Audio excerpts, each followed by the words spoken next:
El cadáver viajero es una obra procesual larga, que de hecho ninguno de los protagonistas de la obra somos ninguno de los artistas, cosa extraña porque generalmente en el performance sí que suele ser más el cuerpo presente del artista. En este caso los cuerpos presentes y los protagonistas son otros cuerpos, son en este caso la familia Carvajal. De hecho acabo de hablar ahora con Doris Carvajal, que está encantada, emocionada, llorando y muy contenta de cómo ha salido todo el proyecto. Y Doris quiere que lo movamos por toda España y por toda Europa, tal y como dijo su padre, que en los vídeos sale, ¿no? Por favor, coger este camión, coger esta historia y moverla por todo el mundo. Esa fue una de las maneras también que se llegó a mí. Yo trabajé con Bruno en otros proyectos y Bruno es amigo mío y tenemos amistad. Y a partir de ahí vimos la posibilidad. Yo trabajo mucho también al viajar, bueno, he expuesto en muchos países del mundo y he estado con proyectos por todas partes. Yo creo que el artista debe trabajar con su propia experiencia, pero también con experiencias de otros. Ahora tenemos, por ejemplo, a Regina José Galindo, que acaba de hacer una performance de la Segunda Guerra Mundial en Alemania, o sea, y es guatemalteca, me refiero.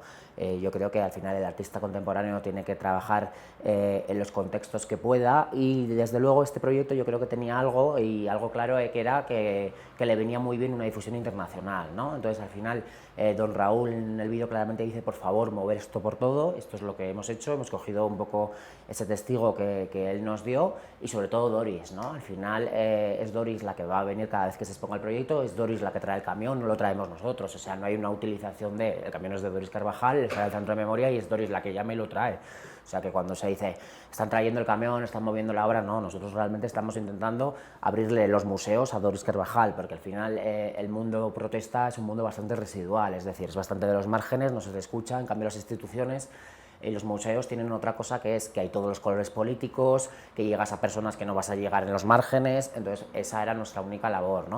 Ojalá, de hecho, pudiéramos seguir moviendo por todos los museos del mundo y sea una obra totalmente de los Carvajal y se siga, o sea, no, yo creo que aquí los artistas somos detonantes, pero tenemos que mirar desde el lateral, ¿no? Y desde el máximo respeto tuvimos la oportunidad. Doris está encantada, además de todo el proyecto expositivo. Hemos hecho también esa parte performativa en que todo el mundo se puede poner el traje y puede ver la exposición en primera persona, y creo que era un poco ese concepto. Entonces, bueno, entre que Bruno hizo toda la parte documental, yo he hecho toda la parte expositiva y un poco más performativa, en la que la gente puede incluirse, la hora de incluir el camión también como acto performativo que va a viajar por varios espacios en Bogotá, y queremos también que viaje por Europa, pues creemos que es una manera de hacer lo que el performance y el arte debe hacer, ¿no? Dar una voz global, y bueno, siempre desde el respeto, siempre teniendo en cuenta cada uno pues la posición que debemos tener en un proyecto tan delicado y que necesita tanto respeto como este, y eso, y darle toda la difusión posible.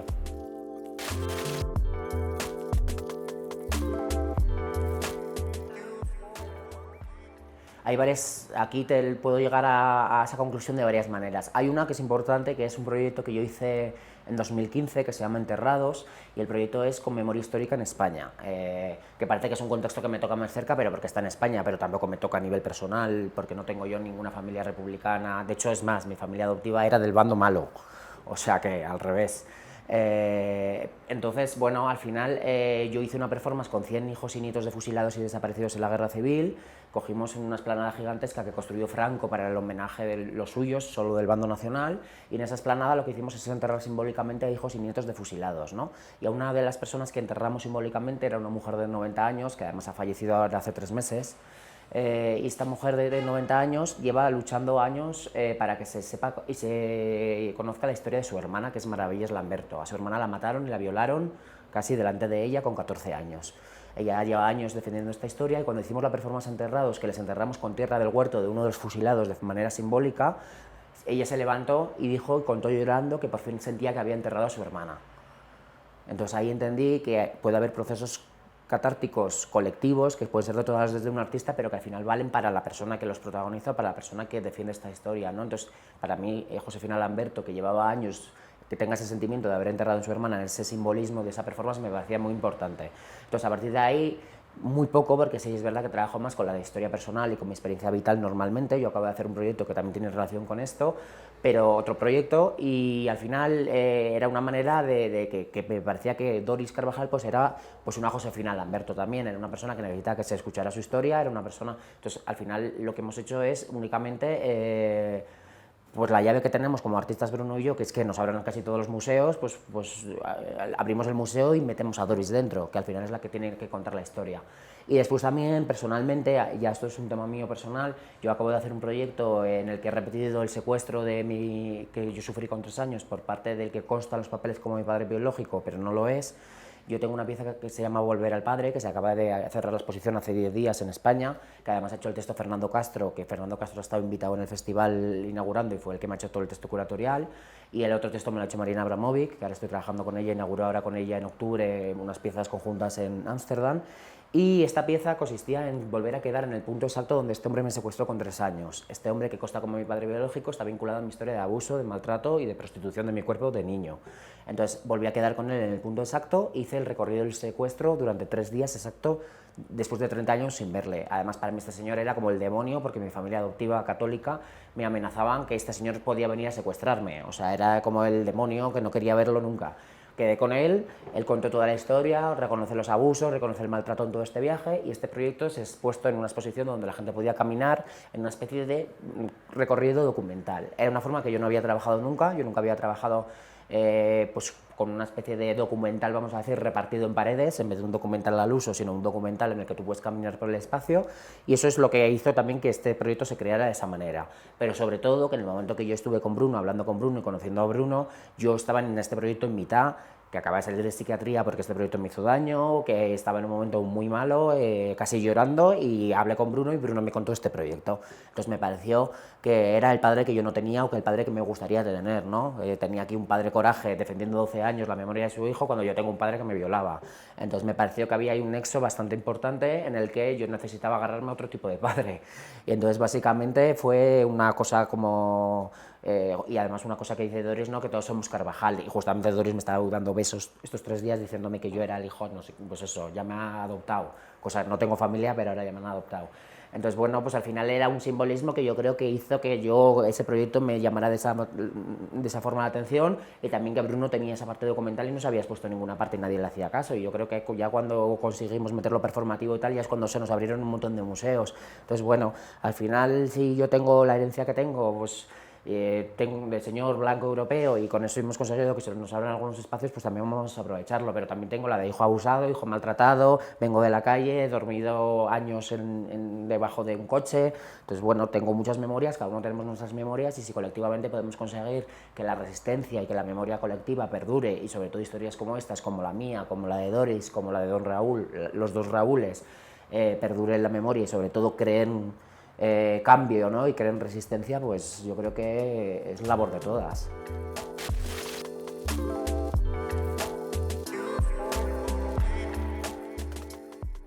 Bueno, yo la verdad que el día de la inauguración yo creo que fue poderosísimo, no sé cuál es la palabra, iba a decir maravilloso, no, pero maravilloso tiene una connotación quizá más positiva, más poderoso, ¿no?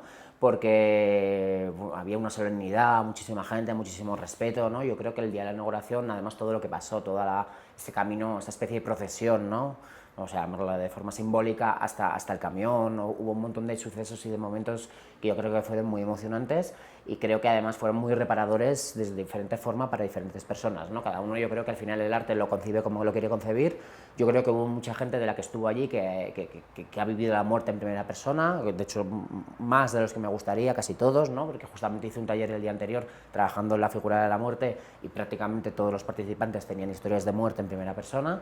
Y bueno, en este caso yo también vengo, en España quizá, yo también vengo de un territorio de violencias, porque al final yo soy vasco y también hemos vivido violencias, quizá de diferente manera, pero también he vivido violencias en primera persona, y también yo por mi experiencia. Entonces al final, bueno, yo siempre me he llevado muy bien con Colombia, he vivido años en Colombia, y de hecho he representado a Colombia en bienales, porque he estado casado con una pareja de Colombia, porque viví en Colombia 3 años, entonces al final para mí Colombia estaba cerca, y creo que, bueno, yo creo que se abrieron heridas, pero también las heridas hay que abrirlas.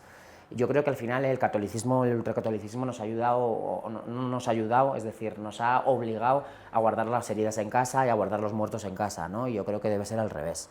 Yo creo que cuanto más salga todo afuera, es lo que hago yo con mi performance a diario, con mis abusos, con mi maltrato, con mi historia vital, sacar toda la mierda para afuera, porque a mí cuando me adoptó una familia católica me obligó de los 7 a los 17 a negar mi historia anterior, a negar mi historia de origen. Entonces yo a los 17 dije, por lo contrario, toda la mierda para afuera, que la mierda huela, que la mierda se esparza, y si hay alguien que le salpique es porque le tiene que salpicar. Entonces entre todos ya haremos ahí algo, una catarsis colectiva con esa mierda, pero por lo menos no está ahí, no se pudre, ¿no?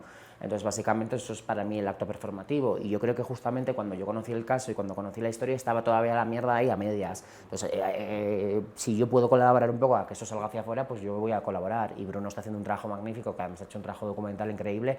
Bruno estuvo con él hasta el último día de su muerte. O sea, tenemos documentación hasta el día del hospital, cuando ya estaba que se moría y todo. O sea, fue todos los últimos 2 años de vida de don Raúl. Hay un material brutal. De repente hemos puesto este primer material que nos parecía el primer contacto. Ha habido mucha gente que ha ido que no conocía la historia, mucha gente la conocía porque evidentemente, pero ahora la exposición va a ir a varios sitios. Ya tenemos confirmado un espacio en España muy grande que tiene todo arte social y va a estar grande expuesto allí, van a ir más de 12.000 personas a verlo. Entonces yo creo que es una manera de, pues de continuar con la memoria y continuar con la resistencia, ¿no? Que al final yo creo que la violencia bebe de eso, la violencia bebe de que nos callemos, de que nos avergoncemos, de que no sigamos hacia adelante, de que no narremos las violencias que han ejercido contra nosotras, ¿no? Entonces al final por eso prevalece la violencia y el violentado se queda escondido en su casa o en su domicilio. Pues no, tiene que ser al revés, el arte tiene que ser para que todas las violencias salgan hacia afuera y el que ha hecho las violencias al final tenga que largarse porque no tenga sitio.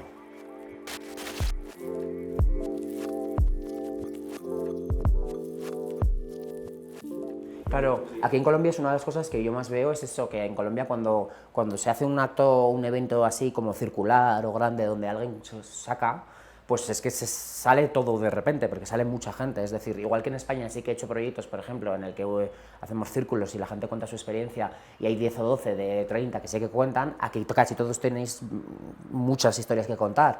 Entonces, generalmente sí que se suelen mimetizar, ¿no? Y al final se crea como una especie de espacio seguro en el que todos contamos la experiencia y yo creo que el primer paso es contarla. Luego ya qué hacer con ella, pues es otro paso. Generalmente cuando trabajamos incluso solemos meter equipos de psicología porque a veces hay que contar y luego hay que ver cómo se trabaja con eso, ¿no? Y luego a partir de ahí pues ya vamos construyendo, ¿no? Hasta con la mierda se pueden hacer esculturas, que digo yo, pues...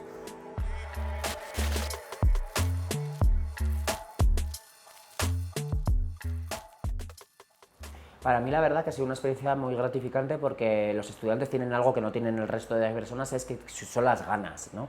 Yo llevo años exponiendo, de hecho esta ha sido mi exposición 290 por el mundo, entonces yo trabajo ya con gente que no tiene tantas ganas, o sea, es decir, gente ya de 40 para arriba, que es verdad que trabajan, que te exponen, que te ayudan a exponer, que tal, pero que ya ves que es, pues bueno, que es gente que está, vamos a decir, casi institucionalizada, ¿no? Dentro del museo y dentro del espacio. En cambio ellos, como tienen todavía el camino por delante y pues, todavía tienen las ganas de no haber entrado en la institución y haberse quedado ya relajados, ¿no? Entonces todavía están con esas ganas y eso se ha notado a la hora de construir el proceso. Ha sido un proceso lento y costoso de construir porque la verdad que ha sido difícil, hemos tenido bastantes problemas con casi todo, con las fotos, con las instalaciones, pero bueno, al final yo siempre digo que cuanto más arduo es el camino, ¿no? Más gratificante es la victoria. Entonces, bueno, vamos a quedarnos con lo positivo. La exposición ha quedado muy potente, sobre todo la de arriba estoy muy contento, creo que la de arriba ha quedado un estilo documenta que me encanta a mí, que todos los vídeos funcionan a la vez, te crea una especie de agobio allí con las fotos, ves, y además la idea es que ahora la gente cuando entre se tenga que poner el traje para verlo en primera persona y yo creo que eso es muy potente. Las de abajo se ve un poco lo que queríamos, un poco guiños de otras obras políticas y un poco guiños también de esas obras más colonizadoras o anticolonizadoras o decolonizadoras según la mirada del que las vea, que creo que eso es lo potente, ¿no? Que algunas personas incluso vean, aunque yo las veo anticolonizadoras, las vean recolonizadoras y creen un debate con ello. Yo estoy encantado que con cualquier tipo de debate porque creo que el arte debe ser eso y más en un entorno pedagógico estudiantil. Si tú bajas abajo te enfadas porque dices, pero este está aquí a recolonizar, pues perfecto, maravilloso, y sal fuera y quema algo, ¿no? Que digo yo es que me parece una maravilla cualquiera que salga enfadado de una exposición.